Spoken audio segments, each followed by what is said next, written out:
আজকে আমি তোমাদেরকে একদম ফাঁকিবাজি একটা ব্রেকফাস্ট রেসিপি করে দেখাবো। কিন্তু এটা ফাঁকিবাজি হলো, খেতে কিন্তু মন্দ হয় না আর খুবই তাড়াতাড়ি হয়ে যায়। দেখবে সবসময় তো আর ভালো লাগে না রুটি তরকারি করতে, বা খেতেও ইচ্ছা হয় না। তখন যদি এইভাবে একটা স্যান্ডউইচ বানিয়ে নেওয়া যায়, সত্যি বলছি খুবই ভালো লাগে আর একটু অন্যরকমও হয়। আমি এখানে দেখো একটা ডিম অল্প গোলমরিচ আর লবণ দিয়ে খুব ভালো করে ফেটিয়ে নিয়েছি। তারপরে এরকম স্লাইস পাউরুটি নিয়ে ডিমের ব্যাটারের মধ্যে ডুবিয়ে এইভাবে ভেজে নিয়েছি। আর তার মধ্যে দেখতেই পেলে তোমরা একটু স্লাইস করে কাটা টমেটো আর পেঁয়াজ দিয়ে এইভাবে কেটে নিয়েছি।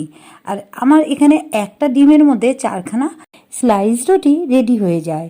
এবার একটু টমেটো কেচাপ দিয়ে আমি পরিবেশন করব। বাড়ির বাচ্চা থেকে বড় প্রত্যেকেই পছন্দ করবে এই রেসিপি। আর বাচ্চাদের স্কুল টিফিন বক্সে এই রেসিপিটা দিলে তারা কিন্তু আনন্দ করে খাবে। তোমাদের কেমন লাগলো অবশ্যই জানাবে।